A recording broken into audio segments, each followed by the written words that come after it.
Marco Bezzecchi just won at Mugello on an Aprilia in front of his own crowd and pushed his championship lead to 17 points. And the man who runs Aprilia answered that by listing everything his title leader still cannot do. Massimo Rivola did not sound like a boss celebrating. He sounded like a boss getting ahead of something. He praised Bezzecchi for surviving pressure, then made a point of saying the pressure that actually breaks leaders has not even started yet. In the same breath, he reminded everyone that the other side of his garage has done this before. So is this praise? Or is Rivola already building the excuse for a lead he does not trust? Here is why this matters more than the usual paddock noise. When a rival team talks down a championship leader, it is just psychology, and you discount it on sight. But when the temperature gets lowered by the leader's own boss, the man who signs the checks, it carries weight a rival never could.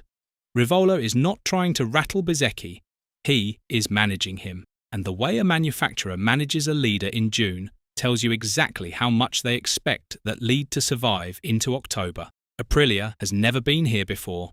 It has never had a real title in its hands, and that inexperience does not only sit with the rider. Start with what happened at Mugello, because the scoreboard looks like a coronation. Bezzecchi won the Italian Grand Prix outright. He led home and Aprilia won too. He took the first Premier-class win Aprilia has ever scored at that circuit on Italian soil with the grandstands full. A result like that normally buys a rider unconditional backing for the rest of the year. The boss stands up, calls him the future, and dares anyone to doubt him. But look at who finished second. The rider Bezzecchi beat to stretch that lead was Jorge Martin, his own teammate. The same Aprilia, the same garage, the same data on the other side of the box. This was not Bezzecchi disappearing up the road from a chasing pack. The only rider anywhere near him was his own teammate, a former world champion who now sits 17 points back and one chair away. And that detail changes how you hear everything Rivola said next. Because a boss does not look at a 1-2 and see one winner. He sees two assets. He sees a lead built against the very rider he might need if that lead ever cracks. Bezzecchi did not beat an outsider at Mugello. He beat the insurance policy.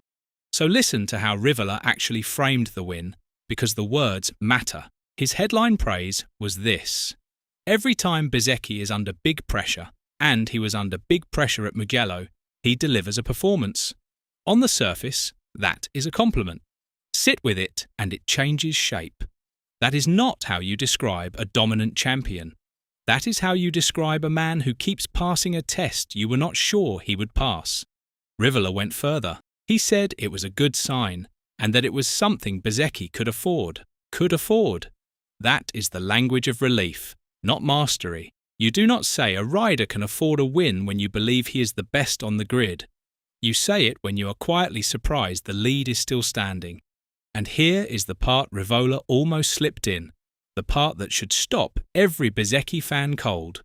Talking about Martin in the same breath, he said it straight out.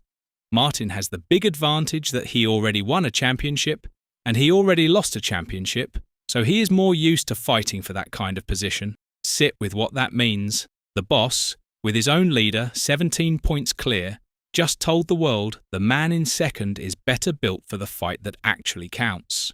Not faster on a Sunday. Tougher when the season turns into a war of nerves. Martin has stood on top of a title and been buried under a lost one, and Rivola is saying that scar tissue is worth more right now than Bezzecchi's momentum. That is not a slip, that is a ranking. And the timing of that ranking is what makes it brutal, because Rivola also told you the hard part has not even started.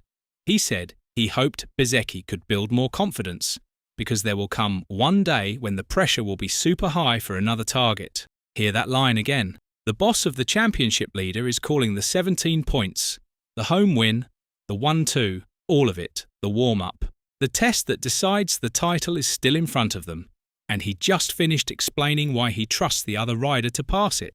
Now the management quote lands differently. Asked about running two title contenders in one garage, Rivola said, "Sooner or later, one of the two won't be happy, but we'll try to manage." Hear what is missing from it.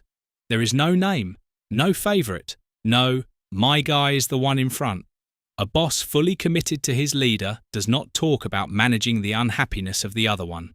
Rivola is already planning for the day this gets ugly and refusing to tell you which rider he keeps when it does. So put the pieces in a line and a pattern appears that nobody wanted to say. Rivola praised the survival, not the dominance. He rated his number 2 rider's experience above his leader's. He flagged that the real test is still coming, and he refused to commit to either one. Every one of those moves does the same job. It lowers what Aprilia owes Bezzecchi if this falls apart. Because that is the thing Rivola is actually protecting, not Bezzecchi, Aprilia. This is the first time in the company's history it has held a real championship lead this deep into a season. And the people running it know how this story tends to end for the team that has never done it before. The lead is real. The fragility underneath it is just as real.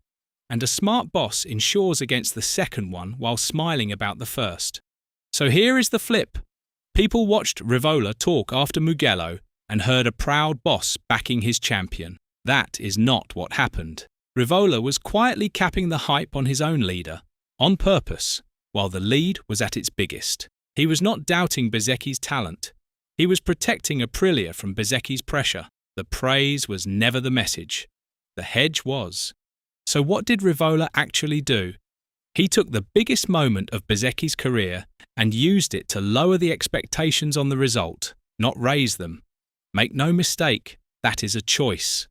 A boss who believed his leader was about to run away with the title would have planted the flag and said so. Rivola did the opposite. He used the win to remind everyone the hard part has not started, and to point at the other side of his garage as the safer pair of hands. And that tells you what those 17 points are really worth. On the timing screen, it is a commanding lead. Inside Aprilia, it bought Bezzecchi less than it looks. It did not buy him unconditional backing. It did not buy him his boss's full belief. It bought him a head start and a manager already drafting the explanation for the day it disappears. Bezzecchi is leading the championship. He is just not leading his own team's confidence. So maybe the real test Rivola means is not the one on track. Maybe it is whether Bezzecchi can win a title his own boss is already hedging against. That is not the kind of pressure that gets lighter as the championship gets closer. It gets heavier. Do you believe in Bezzecchi here, or is Rivola protecting Aprilia? Let us know in the comments below, and once you do that, make sure to click on the video appearing on your screen right now.